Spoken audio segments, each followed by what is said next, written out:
ঠিক আছে বেটা, সবাই চুপচাপ থাকবে।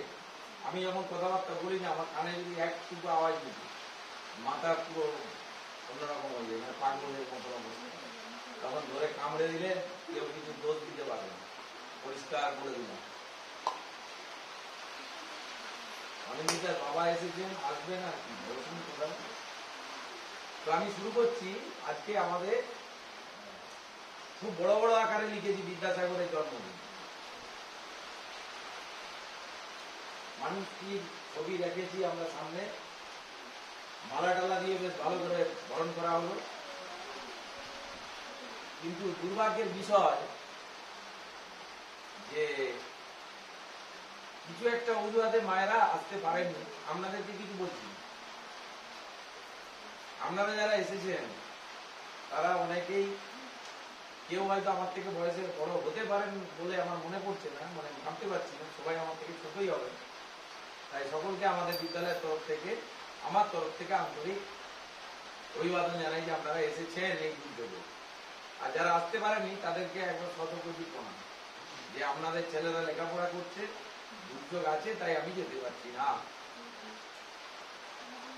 তো প্রসঙ্গক্রমে আসবো।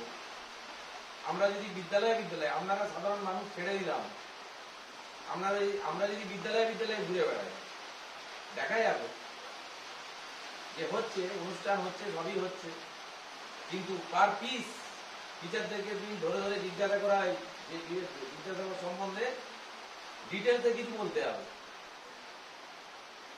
আমার যা ধারণা, পশ্চিমবঙ্গে খুব কম টিচার আছেন যারা আজকে 1820 খ্রিস্টাব্দে 26শে সেপ্টেম্বরের, আজকে 26 তারিখ, এইটা জেনে বিদ্যালয়ে গেছেন। এরকম সরকার যদি নোটিফিকেশন না দেন যে আগামী 26 তারিখ বিদ্যাসাগরের জন্মদিন, আমরা মনে রাখতে পারি না। এইটা হচ্ছে আমাদের জাতির, বাঙালি জাতির সবচেয়ে বড় লজ্জার বিষয়, যে আমরা আমাদের ইতিহাসকে ভুলতে চেষ্টা করি।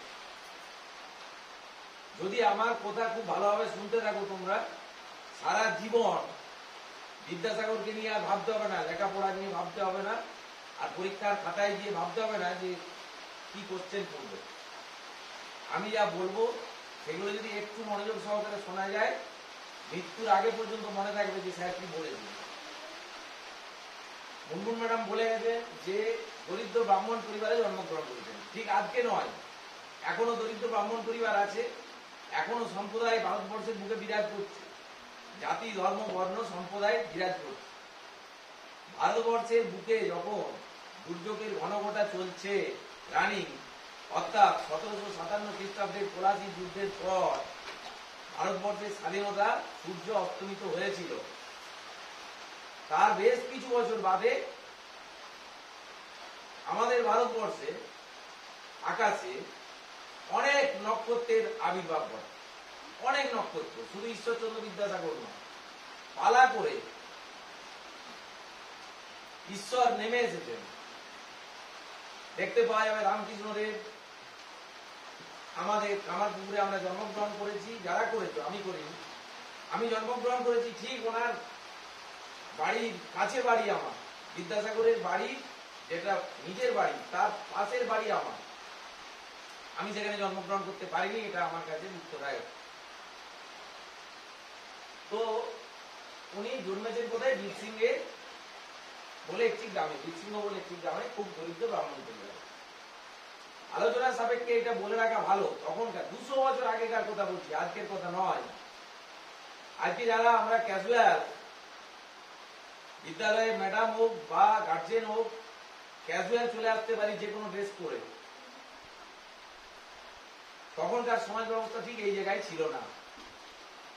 সেই সমাজ ব্যবস্থাটা ছিল কি? কুলিন সমাজ ব্যবস্থা।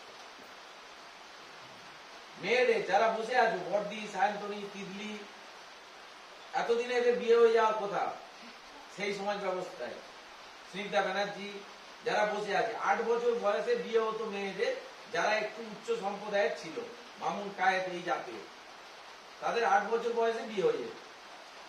তোমরা সেই বয়সগুলো পেরিয়ে গেছো, অর্থাৎ তোমাদের 2 বছর করে বিয়ে হয়ে গেছে ধরে নাও। এইসব মানুষদের ওই রকম ভাবেই বিয়ে হয়েছে, অল্প বয়সী মেয়েদের সঙ্গেই বিয়ে হয়েছে। রবীন্দ্রনাথ ঠাকুর, আমাদের বিদ্যাসাগর, এইসব মানুষদের সব ওইরকম টাইমে বিয়ে হয়েছে। বিদ্যাসাগর পরবর্তীকালে মেয়েদেরকে নিয়ে শুধু বিদ্যাসাগর একা কথা বলে গেছে, আর আমাদের দেশের কোনো মনীষী বলেননি। এই যে বিভাজনটা ভারতবর্ষে তৈরি হচ্ছে, আমি সব সময় এই বিভাজনের বিরুদ্ধে কথাবার্তা বলি। বিদ্যাসাগর যখন পশ্চিমবঙ্গের বুকে লড়াই করছেন, ঠিক তার পরবর্তী সময়ে দক্ষিণ ভারতে একজন মানুষ, তার নাম বিরসালিঙ্গম পান্তাল বলে একজন মানুষ, তিনিও সমানভাবে বিদ্যাসাগরকে দেখে এই নারী শিক্ষার প্রসার নিয়ে আগিয়ে যাচ্ছিলেন। তাই তাকে দক্ষিণ ভারতের বিদ্যাসাগর বলা হয়। কি নাম বললাম বলো তো? কার নাম বললাম? লোকটার নাম কি বললাম বলো? কানকে খাড়া রাখতে হয়, কান এবং মন, body mind and word. BMW গাড়ি, বিএমডব্লিউ গাড়ি জানো, খুব দামি গাড়ি বিএমডব্লিউ। আমি কি বলছি? বডি মাইন্ড অ্যান্ড ওয়ার্ড মাথায় রাখার চেষ্টা করো, কিভাবে মনে রাখতে হয়। বিএমডব্লিউ গাড়ি তুমি চাপতে পারবো যদি তোমার বডি মাইন্ড এবং ওয়ার্ড একসঙ্গে কাজ করতে থাকে। অর্থাৎ কায় মনোবাক্যে, আমরা যেটা ঘরে ঠাকুরের কাছে কায় মনোবাক্যে প্রার্থনা করি, যখন আমার খুব বিপদ হয় তখন জোড়াত করে বলি, ঠাকুর আমাকে এই বিপদ থেকে উদ্ধার করে দাও। যখন আমি আনন্দে থাকি তখন বলি, ঠাকুর তুই জাপানিজ করে এই চিনি খেয়ে কাটা। নকুলদারারাই ঠাকুর ঘরে ঘরে, নকুলদারা নালে এত বিক্রি হতো না বাজারে। নকুলদারার একটাই কাজ, ঠাকুরকে দেওয়া হয়। ঠাকুরকে রসগোল্লা কিনে সহজে কেউ দিতে চায় না, কারণ ঠাকুর যদি খেয়ে নেয় বিপদের ব্যাপার। রামকৃষ্ণ ওই জন্য নিজে খেয়ে দিতে আগে, পরে দিবে কি দিবেন ঠাকুর, মা কালীকে হাত থেকে কাড়িয়ে খেয়ে নি। তো আমি প্রসঙ্গটা অন্যভাবে গেলাম। বডি মাইন্ড অ্যান্ড ওয়ার্ড যদি আমার থাকে একসঙ্গে, কায় মনোবাক্যে যদি আমি কোনো কিছু ভাবতে থাকি, চেষ্টা করতে থাকি, মে পসিবল নয়, মেবি পসিবল নয়, পসিবল, যে কোনো জিনিস পসিবল হবে। আমি দেয়ালে যেটা লিখে রেখেছি বিদ্যাসাগরে, এটা যদি আমি মুছে দিয়ে বলি লিখে দাও, তো লিখতে পারবে না সবাই, কিন্তু লিখে রাখার পরে লিখে ফেলা যাবে, যাবে না ভাবলে। তাহলে আমি যখন লিখলাম, আমি আসার আগে, বাড়ি থেকে আসার আগে ভেবেই এসেছি যে আজকে বিদ্যাসাগরের জন্মজয়ন্তী পালন করা হবে। কেউ না পালন করলে আমি একা করবো, ছেলেদেরকে নিয়ে করব, মায়েরা না আসবে না আসবে, আমার ছাত্রছাত্রীদেরকে নিয়ে আমরা বিদ্যালয়ে পালন করবই। তার জন্য ওইটা ভেবে এসেছি এইভাবে লিখবো।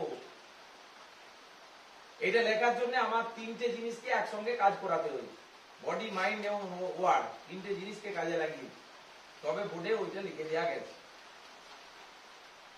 এই বিদ্যাসাগর যিনি ছিলেন, ছোটবেলাকার কাহিনী তোমাদেরকে বলেছি আগেও, যে তিনি কতটা দুষ্টু ছিলেন, উল্টো উল্টো কাজ করতেন। তখন থেকে নেচারটা বুঝতে পারা যাচ্ছিল যে এই ছেলেটা কিছু না কিছু হবে।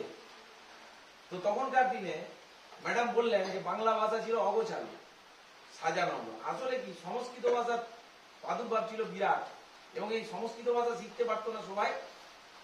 সমাজের একটা অংশ চাইতো না যে সর্বস্তরের মানুষ লেখাপড়া শিখে যাক। সবাই যদি লেখাপড়া শিখে ফেলে তাহলে আমরা ঠকাবো কাকে? এই জন্য একটা সম্প্রদায়ের মানুষ চাইতো। তার জন্য ব্রাহ্মণদের দিকে আঙুল তুলে বলা হয় যে ব্রাহ্মণরা চিরকাল সমাজে ঠকিয়ে নিজেদের আখের মুছাচ্ছে। আমি ঠিক তার উল্টো দিক দিয়ে যাচ্ছি। আমি যদি খুঁজে খুঁজে বার করে দিই যে অন্যান্য সম্প্রদায়ের লোক যা না ভারতবর্ষের জন্য কাজ করেছে, তার থেকে বেশি কাজ করেছে যত দেশের রাজনৈতিক নেতা আছে এখনো পর্যন্ত, মহাপুরুষ আছে, তাদের অধিকাংশই ব্রাহ্মণ পরিবারে জন্মগ্রহণ করেছে। আমি বাংলাদেশের একজন মুসলমান মানুষের বক্তব্য শুনছিলাম, আব্দুল্লাহ আবু সাইদ স্যার বলে একজন বিখ্যাত অধ্যাপক আছে। তিনি বলছেন তার বক্তব্যে, ব্রাহ্মণ কেন উঁচুতে? তারা তো আগে, বাংলাদেশ তো আমাদের সঙ্গেই ছিল, পরে ভাগ হয়েছে, তাহলে তখন থেকেই ব্রাহ্মণরা উঁচুতে আছে। তো ব্রাহ্মণরা কেন উঁচুতে আছে? না, তারা লেখাপড়া করে। কি করে? লেখাপড়া করে। আবার যদি আমি ওখান থেকে ফিরে যাই একলব্য রামায়ণের গল্পে, একলব্যের কাহিনী মহাভারতের গল্প করে, তাই তো? সেখানে কি দেখা যাচ্ছে? একলব্য উচ্চ বর্ণের সন্তানই নয়, সে নিম্ন বর্ণের অন্তজ শ্রেণীর মানুষ। তিনি যখন গুরুর কাছে যাচ্ছেন লেখা মানে অস্ত্র শিক্ষা করার জন্য দ্রোণাচার্যের কাছে, দ্রোণাচার্য তাকে বলল যে আমি তোমাকে অস্ত্র শিক্ষা দেবো না, কারণ তুমি জাতিতে শূদ্র। শূদ্র মানে জানো? জানো শূদ্র মানে হচ্ছে যাকে এখন এসসি কাস্ট বলে, শিডিউল কাস্ট। তাহলে কি এখন সমাজে জাতিভেদ প্রথা নেই? নেই, সমাজে জাতিভেদ প্রথা নেই। গাল লাড়ছেন, জাতিভেদ প্রথা নেই। জাতিভেদ প্রথা আগেও ছিল, এখনো সমানভাবে সমাজের ক্ষেত্রে প্রযোজ্য আছে। এসসি এসটি জেনারেল কাস্ট বলে দেখে দেওয়া হয়েছে মানুষ। আমার কথা ভিডিও হলে আমার অনেক কমেন্টস আছে উল্টো পাল্টা, কারণ আমার কথা সবাই হজম করতে পারছেন না। এখনো সমাজে ঠিক একইভাবে কোন সম্প্রদায় চাইছে, সেটা রাজনৈতিক হইতে পারে, অরাজনৈতিক হতে পারে, তারা চাইছে কিছু মানুষ এইভাবেই ঠকতে থাক। আর বিদ্যালয়ে আমরা চাই যে তুমি যাতে না ঠকতে চাও, তার জন্য তুমি বিদ্যালয়ে পড়াশোনাটা ঠিকঠাক মন দিয়ে করতে থাকো। শুধুমাত্র লেখাপড়াটা শিখে অঙ্ক করলাম, আমি বারবার বলেছি অঙ্কতে 100 পেয়ে গেলে, ইংরেজিতে 100 পেয়ে গেলে, ইতিহাসে 100 পেয়ে গেলে তার মানে তুমি you are a good student. No, student হবে তাকে বলা হয়, মানুষ তাকে বলা হয় যিনি অন্য মানুষকে ভালোবাসতে পারেন, তিনি হচ্ছেন মানুষ। মহাভারতের গল্পে বিশ্ব যখন সরসজ্জায় শায়িত আছে, তিনি বলছেন সরসজ্জায় শায়িত অবস্থায় দুর্যোধন যখন তার কাছে, সব পক্ষই গেছে, কৌরব পাণ্ডব দুপক্ষই গেছে, গিয়ে বলছেন যে আপনি তো সবচেয়ে বেশি দিন আমাদের রাজত্ব চালিয়েছেন, আপনি কিছু উপদেশ দিন। তিনি শেষ কথা বলছেন, নয় মনুষ্যা শ্রেষ্ঠতর হি কিঞ্চি, মানুষের থেকে শ্রেষ্ঠ কেউ কোথাও নেই। তাই আমি মানুষ হয়ে আরেকটা মানুষকে ভালোবাসতে পারার নাম হচ্ছে মনুষ্য। যদি আমার মনের মধ্যে সেই ভালোবাসা না তৈরি হয়, তাহলে আমি যত বড় বিএমডব্লিউ গাড়িতে চেপে ঘুরি না কেন, সেই সময়ে কিছু মানুষ তোমার পেছনে গিয়ে, আমি বলতে চাইছি না অন্য কথা, স্থাবকের কাজ করবে। সেই সময়টুকু তুমি মারা যাবে, তোমার নাম যশ ডাক কিচ্ছু থাকবে না। এই ঈশ্বরচন্দ্র বিদ্যাসাগর কোন দল তৈরি করে যাননি, কোন আশ্রম তৈরি করে যাননি, কিচ্ছু করে যাননি বলে আজকে বিদ্যাসাগরের জন্মদিন পালন করার ক্ষেত্রে কিছুটা ল্যাক অফ ইন্টারেস্ট দেখতে পাওয়া যায়। যদি উনিও কোনো আশ্রম টাশ্রম তৈরি করে দিতেন, শেষ বয়সে একটা গেরুয়া ফেরুয়া পরে আশ্রম তৈরি করে রাখতেন, তাহলে দেখা যেত তার কিছু শিষ্য তৈরি হয়েছে, তারা বংশ পরম্পরা এবারে ওইটা টানছে, ট্রেনে কিছু রোজগার করছে। বিদ্যাসাগর এইসবের পাঠশালায় পড়েনি। 1857 সালে যখন সিপাহী বিদ্রোহ হচ্ছে, দৃঢ়চেতা ব্যক্তিত্ব হচ্ছে বিদ্যাসাগর, ওনার নামে মিথ্যে কথা ভারতবর্ষের বইয়ে পর্যন্ত লেখা হচ্ছে। যে সময় বিদ্যাসাগরের স্ট্যাচুকে ভেঙে ফেলে দেওয়া হয়েছিল ভারতবর্ষে, যে উনি সিপাহী বিদ্রোহের সময় ইংরেজরা সিপাহী বিদ্রোহ দমন করার জন্য সৈন্য রাখবে বলে ওনার যে কলেজ, সেখানে সৈন্য নিয়ে ইংরেজরা রাখতে এসেছিল, উনি নাকি বাধা দেন। আর ওনার জীবনী যারা লিখেছেন, ওনাকে যারা সচক্ষে দেখেছেন, সামনে থেকে দেখেছেন, ওনার বায়োগ্রাফি, সেখানে দেখতে পাওয়া যায় উনি প্রোটেস্ট করেছিলেন যে না, আমি আমার কলেজে আমার দেশের মানুষকে মারার জন্য সৈন্য রাখতে দেব না।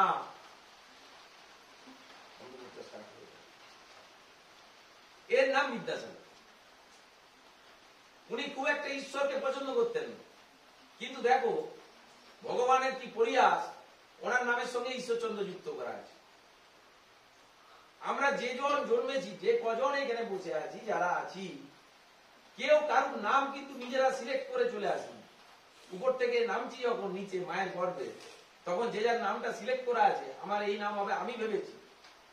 আপনি আপনার জন্মদিনটা ভেবেছেন, এটা আমাদের মতন কোনো মানুষ নয়, কেউ জানে না। দেখো রামকৃষ্ণদেব, তিনি যখন জন্মালেন, তার নামই রাখা হলো গদাধর। গদাধর মানেটাই হচ্ছে ভগবান। এখন আমাদের মতন যারা ছোটখাটো মানুষ, আমাদের স্কুলে আমি বলি না আমি একমাত্র যার ঠাকুরের সঙ্গে যোগাযোগ নাই, তা বাদে আমাদের স্যারেরা, ওই জয়ন্ত স্যার বসে আছেন, অন্য ঠাকুরের নামের নাম গোপাল, তো চুক্তি করে নানু গোপাল হয়ে পিছনের দিকে বসে আছে, দেখতে পাওয়া যাচ্ছে। আবার ওইদিকে দেবাশিস স্যার, দেবের আশিস, সামনে বসিয়ে রেখেছি, একবার সব থেকে তারণ করবেন যিনি, তার নাম বিপদ দাও। নামগুলো কারা রাখলো? আমার বাবা রেখে দিয়েছিল।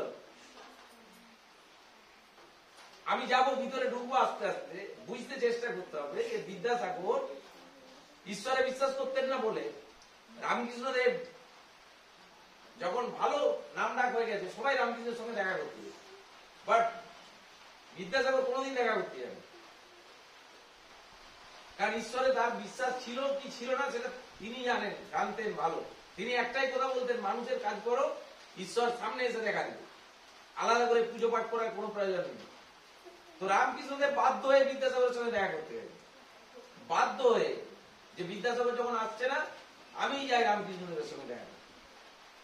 এই গল্পগুলো তোমরা পরে 7, 8, 9, 10 ইতিহাস, ভূগোল ইতিহাস বইয়ে পড়তে থাকবে, বাংলা বইয়ে পড়তে থাকবে এই গল্প। রামকৃষ্ণের কথামৃত আছে, মহেন্দ্রলাল গুপ্তের লেখা কথামৃত, সেখানে যখন দেখা সাক্ষাৎ চলছে, তো সেই সময় তিনি বলছেন, বিদ্যাসাগর বলছেন রামকৃষ্ণকে, এসছেন যখন আমার কাছে, তাহলে কিছু না নোনা জল নিয়ে যান। তখন রামকৃষ্ণদেব বলছেন, তুমি তো বিদ্যাসাগর, তুমি তো অবিদ্যার সাগর নও, বলে হা হা হা করে হাসে। রামকৃষ্ণ কথামৃত খুললে শুরুই দেখা যাবে সকলের সমস্যারে হাস্য, কথাটি লেখা আছে। আমি জানি না কতজন পড়েছেন, ইচ্ছা আছে কিনা সারা জীবনে পড়বেন কিনা কথামৃত, বা বিদ্যাসাগরের বই কিনে পড়ার ইচ্ছা হবে কিনা। আমি যতটা না গার্জেনদেরকে বলবো, তার থেকে বেশি বলবো আমার আপামর যারা চাকরি ক্ষেত্রে চাকরি করছেন দিদিমণিরা, মহিলারা, তাদেরকে বলবো, আজকে যতটা স্বাধীনতা নিয়ে আপনারা ঘুরে বেড়ান। তো হ্যাঁ, যেটা বলতে গেলাম, রামকৃষ্ণ আর বিদ্যাসাগর, বিদ্যাসাগর বুঝিয়ে দিলেন যে, রামকৃষ্ণও বুঝিয়ে দিলেন তিনি কি জিনিস, আর বিদ্যাসাগরও বুঝিয়ে দিলেন। দুজন, রামকৃষ্ণদেব লেখাপড়াই জানেন না, তিনি সঙ্গে সঙ্গে উত্তর দিচ্ছেন, তুমি তো অবিদ্যার সাগর নও। অবিদ্যা মানে যাদেরকে বলা হয় শয়তান। ঈশ্বর এবং শয়তান সমস্ত ধর্মে ভাগ করে রাখা আছে। মানুষই ঈশ্বর হয়ে যায়, তার কাজের মধ্য দিয়ে মানুষই একদিন ঈশ্বর হয়। তাই আমাদের ঠাকুরদাসের ছেলে, ভগবতীর ছেলে, নাম রাখা হলো ঈশ্বরচন্দ্র বন্দ্যোপাধ্যায়, তিনি তার কাজের মধ্য দিয়ে আমাদের কাছে ঈশ্বর হয়ে গেছেন। পশ্চিম বাংলার ক্ষেত্রে তিনি ঈশ্বর হয়ে গেছেন বাঙালির কাছে, শুধু পশ্চিম বাংলা নয়, বাংলাদেশও এর ফসল ভোগ করছে। যে বাংলা ভাষা শিখে আমরা, বাংলা পৃথিবীর সবচেয়ে মধুরতম ভাষা, সবচেয়ে মধুরতম ভাষার নাম হচ্ছে বাংলা ভাষা।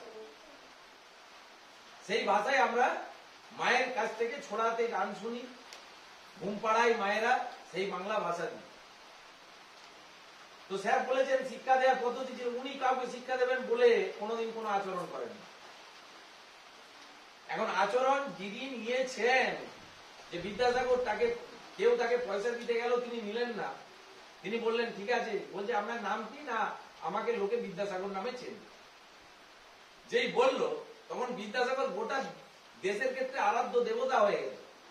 তখন তো সেই মানুষটা ভয় পাবে যে হাই বাবা, আমি কাকে টলি করে কুলি করে ফেলেছি, তাই না? এই ভয়টা পাবে না, পাবেন? তাকে আর ভিক্ষে দিতে, এই ভাড়া দিতে যাবে, লাগে যে মালবোয়ার টাকা দিতে পারবে? বিদ্যাসাগর শিক্ষা দেন, যার শিক্ষা পাওয়ার কথা, তার সেই সক্ষমতা ছিল বলে তিনি সেইটা পরবর্তীকালে কারোর কাছে স্মৃতিচারণ করেছেন বলে, কোন বইয়ে লিপিবদ্ধ হয়েছে বলেই আমরা সেই গল্পটা শুনতে পারি। এর নাম বিদ্যাসাগর। আমি 12 ক্লাসে একদিন, না 5 ক্লাসে একদিন বলছিলাম যে কলেরা রোগ মানে তখনকার দিনে ভয়ঙ্কর ছোঁয়াচে রোগ। কলেরা রোগে আক্রান্ত হলে মানুষ তার পাশ দিয়ে যেত না, ছেলে হলে দূরে সরিয়ে রাখা হতো। তো বিদ্যাসাগর বর্ধমান যাবেন, বর্ধমান থেকে কালনা যাবেন, রাস্তায় যাচ্ছেন, সঙ্গে আছেন একজন ভদ্রলোক, দিদিভাই সামনে চলে আসবেন, তার নাম গিরিশচন্দ্র বিদ্যারত্ন। তিনি যাচ্ছেন ওনার সঙ্গে বর্ধমান থেকে কালনা যাবার পথে, দেখছেন যে একটা মানুষ রাস্তায় পড়ে কাঁদরাচ্ছে, কেউ যাচ্ছে না, কলেরায় আক্রান্ত মানুষ। সবাই যখন ছিটকে সরে যাচ্ছেন, এইদিকে চলে আসবেন, তখন বিদ্যাসাগর রাস্তা থেকে সোজা তার কাছে গিয়ে তাকে পাজা করা করে তুলে নিয়ে কাঁদে। গিরিশচন্দ্র বিদ্যারত্ন বারবার বারণ করছেন যে আপনার অসুখ হয়ে যাবে, কোনো কোথায় কান্না দিয়ে বহু দূর হেঁটে গিয়ে হসপিটালে ভর্তি করে, ভিতরে বহু দূর হেঁটে গিয়ে হসপিটালে ভর্তি করলেন সেই মানুষটি। তখন ডাক্তাররা এসে জিজ্ঞাসা করছেন আপনি কে?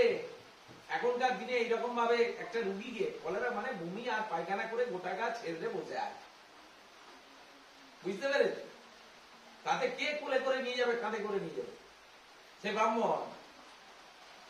আর নাই নাম, বাজারে কোথাও ভারতের ইতিহাসে কোথাও নাম নাই এইরকম ভাবে মানুষের সেবা করতে পারে। তাই ব্রাহ্মণদের নামে যত দাগ দেখে দিয়ে হোক না কেন, ব্রাহ্মণরা সমাজে ছিল, আজও আছে, থাকবেও। তারাই ব্রাহ্মণ যারা পৈতেটা পরে ব্রাহ্মণত্ব দেখান না। বাবা পৈতে পরে দিয়েছে বলে ব্রাহ্মণ হয়ে গেছে, তারা ব্রাহ্মণ নয়। ব্রাহ্মণ তারাই যারা নিয়মিত লেখাপড়া শিখে বিদ্যা অর্জন করে মানুষের ভালো কাজে সেই বিদ্যাকে দান করতে পারছেন, তারাই ব্রাহ্মণ। তিনি যে কোনো সম্প্রদায়ে জন্মগ্রহণ করুন না কেন। ভাইবের ছেলেরা বুঝতে পারছো কিছু না? উপর দিয়ে চলে যাচ্ছে, কিছু বুঝে যাচ্ছে তো? যখন আমি আমার জীবনের কথা দিয়ে উদাহরণ দিলে বুঝতে পারবেন যে বিদ্যাসাগররা মেয়েদের কাছে কি ছিল, তখনকার দিনে নারী সমাজের কাছে কি ছিল। বাল্য বিবাহ চালু হয়ে, বাল্য বিবাহ বন্ধ হয়ে গেছে, বিধবা বিবাহ চালু হয়ে গেছে। বিদ্যাসাগর অনেকদিন আগে চালু করে দিয়েছে। তারও দেখা যাবে 80 বছর বাদে, 90 বছর বাদে, কি 100 বছর বাদে আমার মা, আমি উদাহরণ দিয়ে বলতে চাই, আমি যে বাড়িতে থেকেছি, মামা বাড়িতে জন্মগ্রহণ করেছি, আমি মামা বাড়িতে বড় হয়েছি। আমার মা ছিলেন বাড়ির সবচেয়ে বড়, তো তিনি ছিলেন একটুখানি দেখতে খারাপ মহিলা, দাঁতগুলো উঁচু উঁচু, আমার মতন গায়ের রং, এবং একটু অ্যাবনর্মালিটি আছে। তো এটা তো ছেলেরা বিয়ে করবে না, স্বাভাবিক ব্যাপার, কেউ বিয়ে করবে না। তখনও কুলীন প্রথা চলছে। আমার দাদু খুব বড় ব্রাহ্মণ ছিলেন, তার মতে তিনি হাজিপুর হাই স্কুলের মাস্টারমশাই ছিলেন, সুভাষচন্দ্র চট্টোপাধ্যায় কাব্যতীর্থ, মানে একটু পণ্ডিত মানুষ। তো কি হলো, তাহলে মেয়ের বিয়ে তো দিতে হবে, না দিলে তখনকার দিনে আর কুলীন থাকা যায় না। ঘরে যদি অনুরাগ কন্যা রয়ে যায়, তাহলে সেই পরিবারটা চট্টোপাধ্যায় হোক, বন্দ্যোপাধ্যায় হোক, সে আর কুলীন থাকতে পারবে না, সে সব ঘরে পুজো করতে যেতে পারবে না। এটা সমাজ ব্যবস্থায় নিয়ম ছিল। তো তখন অনেক খুঁজে পেতে, ঘুরে গাড়ে দাদু যখন পাচ্ছে না, তখন অনেক ঘুরে গাড়ে আবার ওই বীরসিংহে আমার বাবাকে খুঁজে পাওয়া গেল। তার তখন বয়স 65 বছর, আমার মায়ের বয়স তখন হয়তো 18 কি 20 বছর বয়স। 65 বছর বয়সী একজন বৃদ্ধর সঙ্গে আমার মায়ের বিয়ে দেওয়া হয়েছে। এই সমাজ ব্যবস্থা বিদ্যাসাগরের এত সব কিছু চালু হওয়ার পরেও হয়েছিল, তার সন্তান আমরা। তাহলে যারা এইখানে আছেন মায়েরা, তাদের কাছে আমার একটাই বলা, শুধু একটুকু ভাবতে থাকবেন, আমি শিকুর বিদ্যালয়টাকে যতটা পেরেছি উন্নত করার চেষ্টা করছি। নিজেদের, আমরা স্যারেরা নিজেদের যতটা শ্রম দেওয়া যায় তার থেকে বেশি শ্রম দিই। আজকে জল জড়ে আপনারা আসতে পারলেন না, আর গোটা পুজোটা আমরা স্কুলের দেয়ালে রং করে কাটিয়ে দিতে পারলাম। প্রতিদিন 6:30 7টায় বাড়ি যাচ্ছি, কখন মুড়ি খাচ্ছি তার ঠিক নেই। সমাজ ব্যবস্থায় যারা সুফল পেয়ে গেছেন তারা বুঝতে পারছেন না, আর যারা কুফল ভোগ করেছে তারা বুঝতে পারে সমাজ কি জিনিস। সেই সমাজের হাত থেকে বাঁচাতে গেলে আমার ছেলে মেয়েদেরকে, আপনাদের ছেলে মেয়েদেরকে লেখাপড়াটা শিখাতেই হবে ভালো। না লেখাপড়া শিখলে, সহজ পাঠের কবিতা আছে, ছায়ার ঘোমটা মুখে টানিয়ে, আছে আমাদের পাড়া গানি, সেইখানে আরেকটি ছোড়া আছে, বড় বউ ছোট বউ মিলে ঘুটে দেয় ঘরের পাঁচিল। আজকে আপনাদেরকেও ঘুটে দিতে হতো। আপনারা অনেকেই লেখাপড়া জানেন, লেখাপড়া জানেন না এরকম মানুষের সংখ্যা তো খুব কম এখন। কিন্তু সেই লেখাপড়ার মর্যাদা কি আমরা দিতে পারছি? আমরা কেউ পাচ্ছি, বিশেষ করে মহিলারা পাচ্ছেন না। তারা বুঝতে ভুল করছেন যে একটা ছেলেকে মানুষ করতে গেলে কি মনস্তত্ব দিয়ে চলতে হয়, যার জন্য মাতৃ সচেতনতা দিবস। বিদ্যাসাগরের জন্ম আলোচনা করার জন্য, তার জীবনী আলোচনা করার জন্য ভারত পশ্চিমবঙ্গের বুকে বহু জায়গায় বহু কিছু আলাপ আলোচনা হচ্ছে। এখন যদি বলি আমি সবচেয়ে সেরা নায়িকাকে, টিভিতে কি অ্যাড হচ্ছে, কটা সিরিয়াল হচ্ছে, কটার সময় হচ্ছে, হাত তুলে ছেলে মেয়েরা পর্যন্ত বলে দিতে পারে। যে কেউ ক্যাজুয়াল বলতে পারে। একটা হিন্দি গান, একটা বাংলা গান যদি বলি এইটা কে গেয়েছে, ক্যাজুয়াল উত্তর চলে আসবে, কোনো সমস্যা হবে না। কিন্তু যদি বলি বিদ্যাসাগরের লেখা দুটো বইয়ের নাম বলুন দেখি। বর্ণ পরিচয় আমরা সবাই জানি, আরো একটা ছেলেরা জানো, বলো বলো তো, জোরে বলো। বোধোদয়, আরেকটা নাম বলো। সীতার পরমাল, আরো নাম বলো। কথামালা, ভেরি গুড। এই যে ঘটনা ছেলেরা জানছে দেখুন। আর যদি আমরা না জানাতাম এটা কি আজকে বিদ্যাসাগর হচ্ছে বলে ওরা জানলো, আর ওদের সিলেবাসে এত কিছু নেই। তাহলে যখনই আমরা সময় পাই আমরা ছেলে মেয়েদেরকে এগুলো বলার চেষ্টা করি। কথামালা কি, বোধোদয় কি, বোধোদয়ের ইংরেজি হচ্ছে রুডিমেন্টস অফ নলেজ। কথামালার ইংরেজি হচ্ছে ইসাব ফেবেলস এর কথামালা। এই সবগুলো দেখে অনুবাদ করে ঈশ্বরচন্দ্র বন্দ্যোপাধ্যায় তখনকার দিনে লেখাপড়া করানোর জন্য ছেলে মেয়েদেরকে, আবার আমি প্রসঙ্গ হারিয়ে গেলাম, আমার দিদা তিনি ব্যাঙের পাতা পর্যন্ত পড়েছিলেন। ব্যাঙের পাতা আমি গোপাল বাবুর কাছে বারবার বলি, ব্যাঙের পাতা মানে ওই ছবি আঁকা বই যেমন কিনে দেয় না, ওয়া কখন লেখা থাকে একটা করে, অয়োজগার আসছে তেড়ে আয়ামটি খামু পেড়ে, এরকম বই। তার ব্যাঙ আঁকা ছিল যেখানটায়, সেইটা পর্যন্ত পড়েছে, মানে 3-4 পাতা পড়তে পেরেছি। সেই দিদা আমার, আমি গর্বের সঙ্গে বলি গোপাল বাবুদের কাছে, আমার দাদু হাই স্কুলের টিচার ছিলেন, কিন্তু আমার দিদা ব্যাঙের পাতা পর্যন্ত পড়ে যে গভীর মনীষা ছিল দিদা, তার ফলন ঘটে আমার শরীরে। দিদা এমন উপন্যাস জানেন না, রামায়ণ মহাভারত পাতা টু পাতা পর পর বলে যেতে পারতেন। মুসলমানদের শ্রেষ্ঠ উপন্যাসের নাম হচ্ছে বিষাদ সিন্ধু, আপনি জানেন। বিষাদ সিন্ধুর চরিত্র আছে বোধহয় 145 জন চরিত্র। মুসলমানদের নাম দিদিমা আলু বাঁচতে নিয়ে যেতেন গ্রীষ্মকালে, দিয়ে ওই বিষাদ সিন্ধু গল্প বলতেন। বিষাদ সিন্ধু বইটা এইরকম হতো, ওই ব্যাঙের পাতা পর্যন্ত পড়া মহিলা। আমি যখন 8-এ পড়ি তখন থেকে বলতেন, কামারপুর চলে যা, ওখানে লাইব্রেরি আছে, আমি তোকে টাকা দিচ্ছি, ওখানে সদস্য হয়ে তুই আমাকে বই এনে দিবি। আমি তখন থেকে কামারপুর আসা শুরু করি। মামা থাকতো এখানে, তো মামাদেরকে এসে বলি দিদা এরকম বলেছে, আমাকে লাইব্রেরির সদস্য করে দাও, আমি ওখান থেকে বই তুলে নিয়ে যাবো, দিদিমা পড়বো। আমার দিদা সারাদিন খাটার পরে, সারাদিন 4টে-4:30 ভাত খাওয়ার পরে, তখনকার দিনে আমি চাকরি পাওয়ার পরে আমাদের মামা ঘরে কারেন্ট হয়, তার আগে ওই হারিকেন লম্প লন্ঠনে পড়তেন। আমার দিদাকে দেখেছি এইটুকু একটা লম্প জেলে নিয়ে রাত 3টে-4টে পর্যন্ত পড়ছে। সকালবেলা উঠে যখন নাকটা পরিষ্কার করতো, দেখা যেত কাপড়গুলোই ওই কি বলে ওইটা ভুসো কালিটা নাক থেকে মানে কত হারে বেরোচ্ছে। সেই দিদা, সেই তার গর্ভজাত সন্তান মা, সেই মায়ের পেটে আমি জন্মগ্রহণ করেছি। আমি গর্ববোধ করি যে ওই রকম একজন মা পেয়েছি, ওই রকম একজন দিদা পেয়েছি, যাদের কাছ থেকে আমি যা বলি স্কুলে, যত গল্প বলি স্কুলে, যত নানা লেখাপড়া শিখে বই পড়ে জেনেছি, তার থেকে বেশি জেনেছি, 100-এর 90% জেনেছি আমি আমার দিদার কাছ থেকে, যিনি ব্যাঙের পাতা পর্যন্ত পড়েছিলেন। এই মানসিকতাটা থাকতে হবে আমাদের ঘরে। আজ থেকে বহু বছর আগে কথা বলছি, আমি সবচেয়ে ছোট ঘরে, আমাদের ঘরে 18 জন থেকে 19 জন মেম্বার। তো দাদু আজ থেকে 25-30 বছর আগে একটা ঝগড়ার সময়, আমার বড়দির বিয়ের সময়, বড়দির শ্বশুর বাড়ির সঙ্গে যখন ঝগড়া চলছে, এরকম ট্যাগটা ঝেড়ে বলছে আমার ট্যাগ জানলে 9টা গ্র্যাজুয়েট পড়ে যায়। যখন এইসব গুরুত্বপূর্ণ জায়গায় লেখাপড়া করা যাবে না, তখন আমার ঘরে সবাই এমএ পাস। খেতে পাচ্ছি না, দিনের পর দিন পেঁপে ভাতে কে কামারপুকুরে কাটিয়েছে, পেঁপে ভাতে ভাত। কিন্তু দাদু দিদা বলেছে লেখাপড়াটা শিখতে হবে, চাকরি হোক আর নাই হোক, লেখাপড়া শিখো যে কোনো উপায়। সেই পরিবারে জন্মগ্রহণ করেছি, এইটা আমার কাছে খুব গর্বের ব্যাপার। তো আমি আসবো এরপরে বিদ্যাসাগরের কোথায়। আপনারা যারা বসে আছেন, যারা দেখেননি যে বহু বিবাহ এফেক্টটা কি, বাল্য বিবাহের এফেক্টটা কি, আর বিধবা হওয়ার যন্ত্রণা কি, সেটা আমি আমার মাকে দেখেছি, তাই বারবার বলি।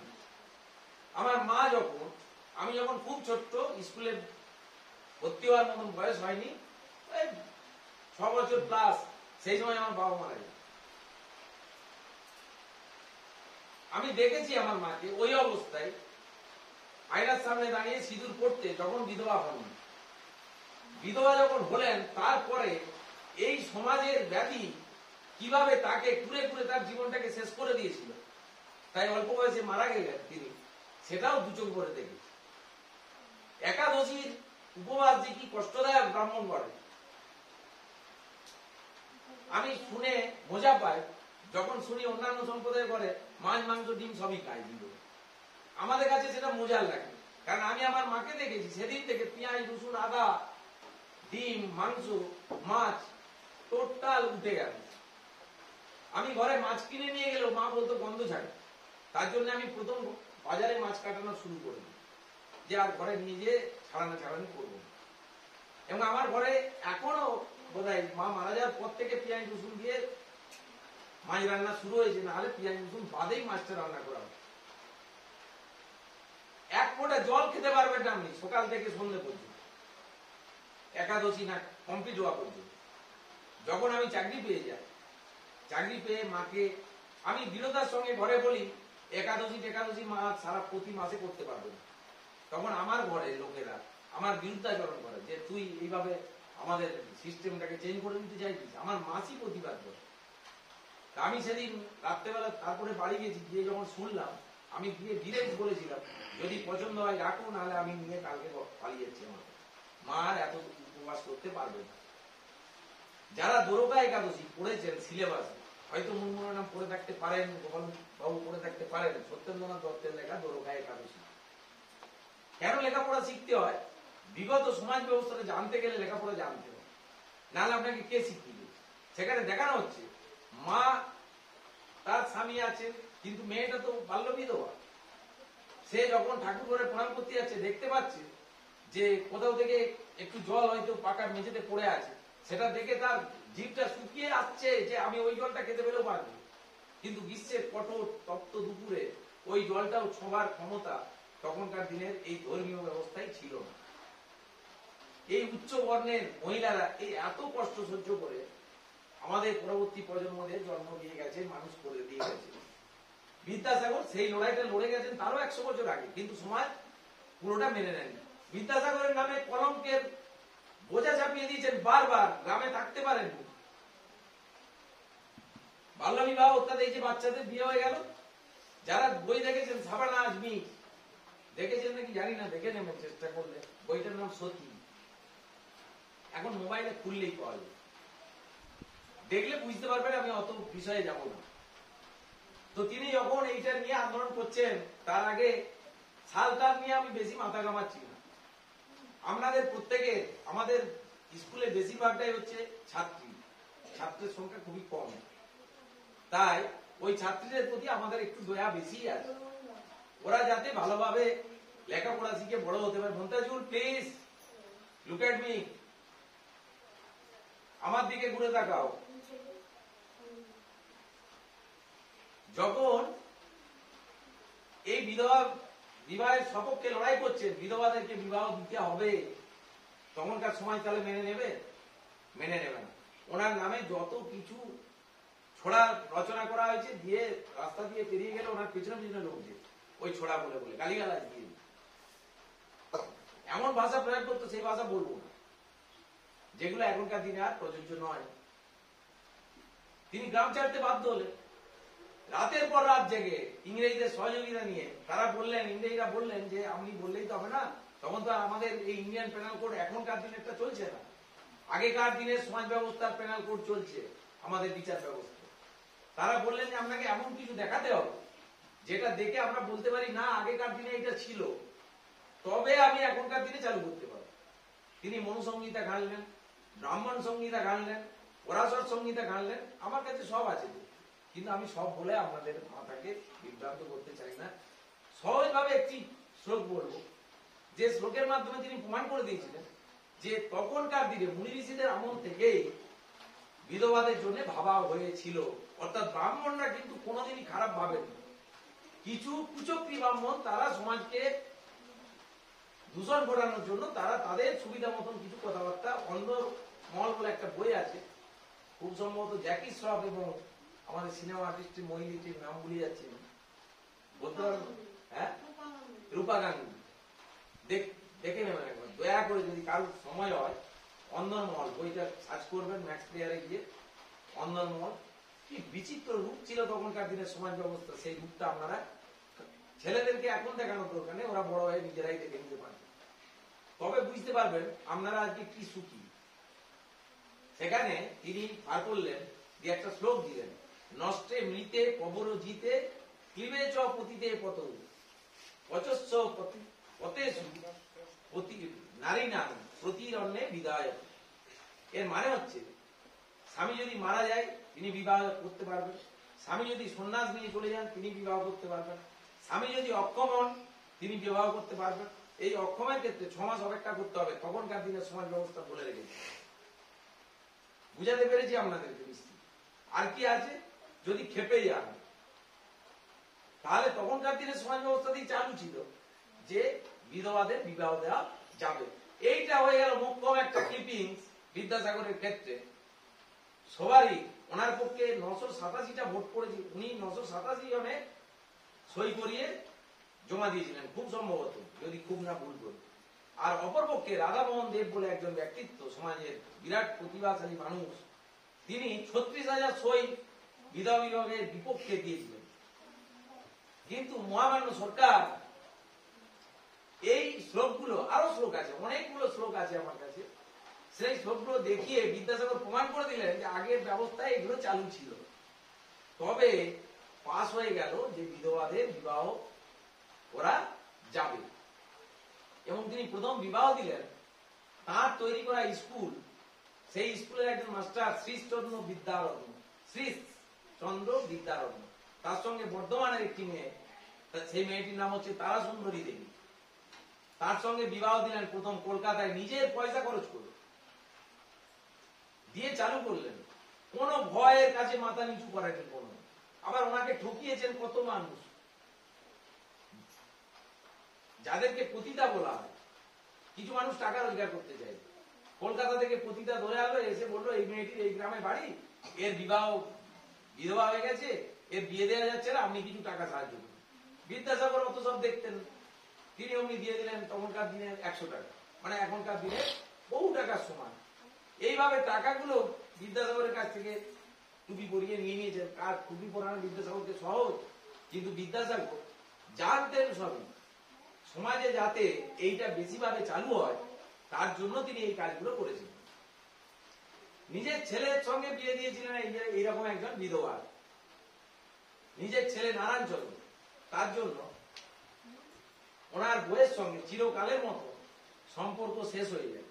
তিনি তারপরেই নিজের বাড়ি ছেড়ে দিয়ে বিহারের কারমাটান, এখন যেটা ঝাড়খণ্ডে পড়ে গেছে, সেখানে তার বাসস্থান তৈরি করে তিনি একা চলে যান, ঘরের সঙ্গে কোনো সম্পর্ক না রেখে। এবং ছেলের বাতুল আচরণের জন্য, নারায়ণচন্দ্র ছেলের নাম, তার নামে কোনো সম্পত্তি না দিয়ে উইল করে দিয়ে যান। পরবর্তীকালে নারায়ণচন্দ্র ক্ষমা টমা চেয়েছিলেন, কিন্তু নিজের স্ত্রীর জন্য এবং তার ভরণ পোষণের জন্য, তার ভাইদের জন্য উইলে, ভাবতে পারেন 4,000 টাকা শেষ মেশ রোজগার করতেন তখনকার দিনে বিদ্যাসাগর, আজকে যেটা 50 লক্ষ টাকার সামনে। মাসে 50 লক্ষ টাকা করে রোজগার করতেন। কপর্দকহীন অবস্থায় লিভার ক্যান্সারে আক্রান্ত হয়ে স্বজনবিহীন অবস্থায় বিদ্যাসাগর মারা যান। এই হচ্ছে আমাদের বিদ্যাসাগরের ছোটখাটো জীবনী বললাম। বিদ্যাসাগরকে নিয়ে বলতে গেলে অনেক দূর যেতে হবে। আমি শুধু চাইবো একটাই কথা বলতে, আমরা বিদ্যালয়ে যা শেখাতে চাই সেটা হচ্ছে মানুষ হতে শেখে। আপনারা যদি বিপক্ষে না যান, ছেলে মেয়েদের মধ্যে যে দরদ থাকে, আমাদের ছেলে মেয়েরা, আপনাদেরই ছেলে মেয়ে, এদের মধ্যে যা দরদ থাকে সেগুলো তো আমরা বড়দের মধ্যে পাবো না। এদের অপাবৃত্ত মানসিকতা, সেইগুলোকে আমরা যত বড় হতে থাকি ওদের মনের মধ্যে কালি ঢেলে দিতে থাকি। যত ধরনের দুর্বুদ্ধি আমাদের মাথায় কাজ করে, সেইগুলো আমরা যখন ঘরে আমাদের পারিপার্শ্বিক আলাপ আলোচনার মধ্যে থাকি, আমার ছেলে মেয়েটিকে সরিয়ে আপনারা যত ধরনের কুট পরামর্শ করার আছে সেগুলো করবেন বাড়িতে। ছেলে মেয়েদেরকে তার অংশীদার করবেন না। কেন ছেলে মেয়েরা বড় হয়ে খারাপ হয়ে যায়? এই সবগুলো শুনে শুনে তাদের মনে ঢুকে মা আর বাবা এটা আলোচনা করছি। এই যে বীজ বপন হয়ে গেল, বীজ বৃক্ষ বপন হলো ওর মনে, ওর এই যে মনটা আছে এখন, ওদেরকে এখন বলুন একটা ছেলে বমি করছে, ওরা 4 জন জল নিয়ে ছুটে যাবে, 4 জন নয় 40 জন চলে যাবে। একটা ছেলের কিছু হয়ে গেছে, 50 জনে যে এমন হামলা করবে অফিসে, মনে হবে বোধহয় ওখানে সে মার্ডারই হয়ে গেছে। তখন আমার আমাদিকে না গেলেও ছুটে দৌড়ে যেতে হবে। স্যার কেটে গেছে মানে কি 50 জন যখন যাচ্ছে আমরা ভাবছি বোধহয় হাতটা কেটে পড়ে গেছে, গিয়ে দেখলাম হয়তো একটু ছুঁয়ে গেছে। এই মানসিকতাটা তো ওদের মধ্যে কাজ করে। সেই কাজ করার প্রবণতাটাকে আমরা ঘুরিয়ে দিই। আমরা সব সময় ওর থেকে বেশি পেতে হবে। ও নেচে দিল, তুই কেন নাচতে পারলি না? আরে না দিলেই বড় হয়ে যাবে এটা নয়, আর কবিতা বললেই বড় হয়ে যাবে এটাও বিষয় নয়। বিষয়টা হচ্ছে যে ওদের মনে এই দাগগুলো যেন না পড়ে। ওরা যেমন ভাবে বড় হতে চাইছে, স্কুল আমাদের স্কুল আমরা লিখে রেখেছি, এখানে সভ্যতার ফুল ফোটানো হয়, বারবার বড় করে লিখে রেখেছি। দেয়ালে যা লিখে রেখেছি না, অনেক ভাবনা চিন্তার ফসলকে ওইখানে ফলি রেখেছি। আমাদের থেকে ওদের মন অনেক ভালো। আমি গর্বের সঙ্গে বলি, আমাদের ছেলে মেয়েদেরকে শ্রীপুর বিদ্যালয় বলেই দেয়ালে রং করার পরেও একটা কালির আঁচড় পড়েনি, একটা দাগ পড়েনি, একটা কাটা টুকরো নাই, 10টা বাজে কথা লিখে দেওয়ার ক্ষমতা হয়নি, তার নাম হচ্ছে শ্রীপুর দুর্লভ স্মৃতি প্রাথমিক বিদ্যালয়। তাহলে আমার ছেলেগুলো ভালো নয় তো কোথাকার ছেলেরা ভালো? আমাদের স্কুলের ছেলেরা ডিস্টার্ব করবে, মারপিট করবে, গন্ডগোল করবে, মাঝে মাঝে আমার হাতে মার খাবে, and that's all। কিন্তু আপনি ঢুকে অন্য ছেলেকে মেরে দিয়ে যেতে পারবেন না। সোজা বাংলা বলে দিচ্ছি, যদি কোনো গন্ডগোল ঘটে থাকে কোনো সময় টিচারদের শরণাপন্ন হন, নিজেরা বিচার করতে যাবেন না, তাহলে কিন্তু সেই ছেলেকে সেই দিনে টিসি দিয়ে দেবো, আমি পরিষ্কার বলে দিলাম। স্কুল সকলের জন্য, ওরা ওদের যে প্রবলেমস হয় ওরা ফয়সালা করতে জানে। যখন ওই ফয়সালাও না করতে পারে তখন টিচারদের শরণাপন্ন হতে হবে। কিন্তু কোনো মতেই ওদের মনে কোনো পাপ ঢুকিয়ে দেওয়া চলবে না। অনেক কিছু প্রবলেমস আমরা ফেস করি, আমরা গার্জেনদের কাছে সবকিছু পাঠাই না তো, যে আমাদেরকে এইটা কেন বললো আপনার ছেলে, না ও জানে না, ওরা অবুঝ, এখন ওরা শরীর সম্বন্ধে কি জানে। কিন্তু আমরা জানাই, নিয়মিত ক্লাসের মাধ্যমে জানাতে থাকি, তোমার শরীর এইটা, তোমাকেই রক্ষা করতে হবে। দিদিমণিরা জানান, আমি জানাই, বাস্তবিক গার্জেনরা অ্যালুপ থাকেন। মেয়েরা বড় হচ্ছে, জানতে হবে পিউবার্টি বলে একটা জিনিস আছে। এখনকার দিনে বিভিন্ন ধরনের খাদ্য খাওয়ার ফলে আমাদের যেটা 15-16 বছর বয়সে হওয়ার কথা মেয়েদের, সেটা একটু আগেই হচ্ছে। সেটাকে লুকিয়ে ছাপিয়ে কিছু ওদেরকে প্রমাণ করতে হবে, শুধু আমাদের সঙ্গে অ্যাওয়ার করিয়ে দিতে হবে। শুভেচ্ছালাকে বাড়ি নিয়ে যাবেন, শুভেচ্ছালা কোথায় আছে? বাথরুম গেছে, ওকে ছেড়ে দিলে বাবা আছে। যাদের ছেলেমেয়েরা এখন বড় হচ্ছে, ভালো করে বলছি শুনুন, পরিষ্কার দিদিমণি, আমাদের সঙ্গে কথা বলতে অসুবিধা হয়, দিদিমণি আছেন, দিদিমণিদের সঙ্গে এসে বলে যাবে কথাটা, যে এই ব্যাপার, আমরা অ্যাওয়ার হয়ে যাব, তাকে রক্ষা করার দায়িত্ব তখন আমাদের। বাট ছেলে চলে এসেছে, আমরা কিছু জানি না, একবার ভেবে দেখুন দেখি ওই অবস্থাটা যদি চিত্র হয়ে সে দাঁড়িয়ে যায়, তার কি হবে। তাই আমরা অনেকগুলো অভিজ্ঞতার শিকার বলে বলছি, পরে জানতে পারছি আমরা এই ঘটনা ঘটেছে। তো আমাদের সঙ্গে লজ্জার কি আছে? আমরা তো সবাই সেইভাবে মেলামেশা করি।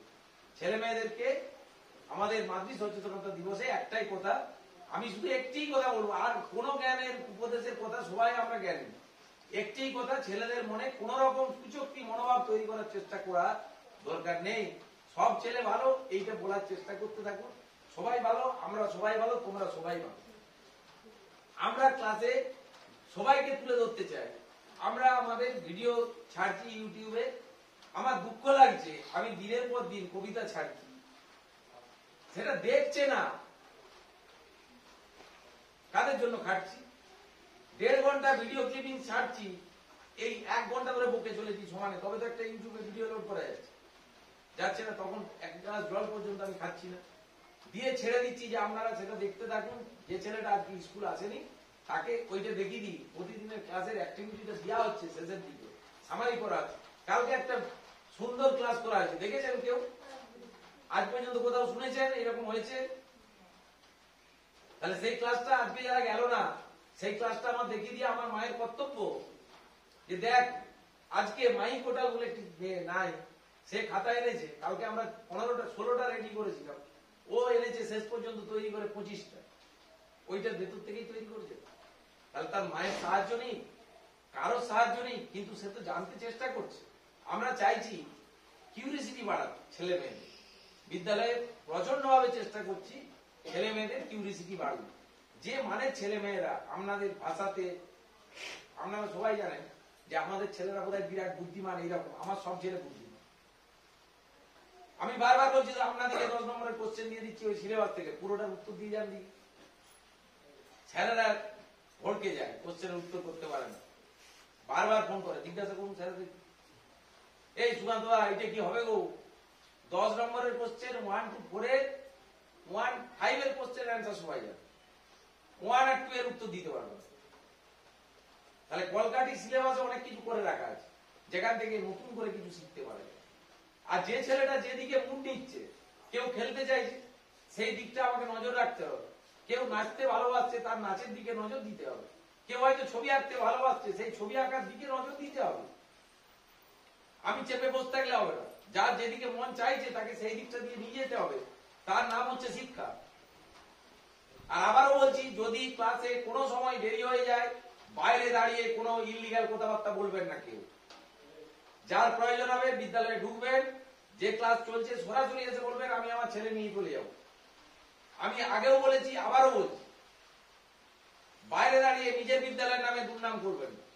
আমাদের কিচ্ছু নয়, আজকে 10 বছর আমি চাকরি করব, অনিমাদিক সারা গেছে, বিপত্তামদার 5 বছর করবেন, চলে যাবেন, স্কুলটা রয়ে যাবে।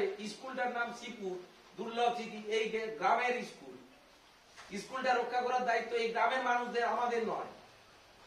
আমরা প্রচন্ড পরিশ্রম করে গ্রীষ্মের কাঠোর রোদে যে স্যারেরা পেচ্ছাপ করা কোথাও কেউ পরিষ্কার করতে যাবে, তাতে গোপাল সাহেব জয়ন্ত সাহেব ঢুকে গ্রীষ্মের রোদে ওইটা রং করছে বসে বসে, ছেলেরা পেচ্ছাপ করলে আর বেশি নষ্ট হবে না, নোংরা হবে না। এইটা দেখে ধন্যবাদ দেবেন না। আমি ধন্যবাদ তো চাইছি না, আমি চাইছি স্কুলের নামে দুর্নাম করবেন। আমি বারবার বহু মিটিংয়ে বলে দিয়েছি মাইক ধরে, যে যদি কারোর একটা কম্পিউটারের ক্লাস হচ্ছে, আমি কি টাইম বেঁধে দিয়েছি নাকি? কম্পিউটারে ক্লাসটা শেষ হতে দিতে হবে, তবে তো আমি ছাড়বো ক্লাসটা। আমরা দেরি হয়ে যাচ্ছে, আপনি এসে বলুন, আমরা সব সময় আপনার ছেলেকে ছেড়ে দেবো, কোনো দিন জোর করে আটকে রাখবো। যেখানে স্যারেরা চাইছেন টাইম দিয়ে ছেলে মেয়েদেরকে একটু উন্নত করতে, সেখানে গার্জেন যদি বাজে কথা বলেন রাস্তায় দাঁড়িয়ে, সেটা শুনতে খুব খারাপ লাগে আমাদের। এই সমস্ত বিষয় নিয়ে আজকে মায়েদের সচেতনতা, অন্য কিছু নয়। আপনার ছেলে আপনার মেয়ে, একটি ছেলে একটি মেয়ে, যেখানে পড়াতে ভালো লাগবে সেখানে পড়ান, কোনো দুঃখ নেই। জোর করে আমরা বিদ্যালয়ে কোনো ছেলেকে রাখি না। ওয়ানে পিপি ওয়ানে যথেষ্ট মর্যাদা সহকারে ক্লাস হয়, দেখা যায় তার 8টা ছেলে চলে গেছে, কিন্তু তারা বলতে পারবে না, তারা, আমরা জানি কোন ছেলেগুলো চলে যাবে, কারা ওয়ানে এই স্কুলে আর পড়বে না, মিশন যাবে, সেটা আমরা জানি, কিন্তু তার জন্য তাদের জন্য আলাদা পড়ার ব্যবস্থা নাই। যে তাদের খাতা দেখা হচ্ছে না, এটা কেউ বলতে পারবে না শিশু স্কুলে না।